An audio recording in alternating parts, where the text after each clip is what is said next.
اللہ تعالیٰ کا شکر ہے کہ 2 عشرے مکمل ہونے لگے ہیں رمضان المبارک کے، اور آج کی رات پہلی طاق رات ہے۔ لاکھوں مسلمان اعتکاف میں بیٹھیں گے، اور اعتکاف کا حکم اور اس کا ارشاد اللہ تعالیٰ نے قرآن مجید میں فرمایا کہ تم مساجد میں اعتکاف کرو۔ جب تمہیں اعتکاف کرنا ہو تو مسجد میں اعتکاف کرو گے۔ تو یہ وہ لوگ ہیں جو اپنا سارا کچھ کاروبار، گھر بار، ساری چیزیں چھوڑ کے مسجد میں آ کے معتکف ہو جاتے ہیں اور صرف اللہ کو یاد کرتے ہیں، کوئی کام نہیں کرتے۔ تو آج کی رات وہ آ جائیں گے مغرب سے پہلے، اور انشاءاللہ کل فجر کے بعد اپنے خیموں میں داخل ہوں گے، رات کو قیام کیا کریں گے، دن کو عبادت کیا کریں گے۔ نبی صلی اللہ علیہ وسلم نے ہمیشہ اعتکاف کیا، ایسا بھی ہوا کہ پورا ماہ اعتکاف کیا، 1 عشرہ پھر عشرہ، پھر کہا کہ ابھی وہ جس کے حصول کے لیے ہم آئے تھے وہ ملی نہیں، پھر آخری عشرے میں کہا کہ طاق راتوں میں اس کو تلاش کریں۔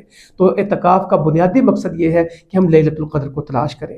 نبی صلی اللہ علیہ وسلم نے اپنے آخری زندگی میں 2 عشروں کا اعتکاف کیا، 20 دن کا اعتکاف کیا، اور 2 دفعہ قرآن پڑھا۔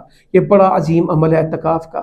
نبی کریم صلی اللہ علیہ وسلم خود بھی اعتکاف کرتے، اپنے گھر والوں کو اعتکاف کے لیے کہتے، امہات المومنین کے خیمے اعتکاف کے لیے لگتے۔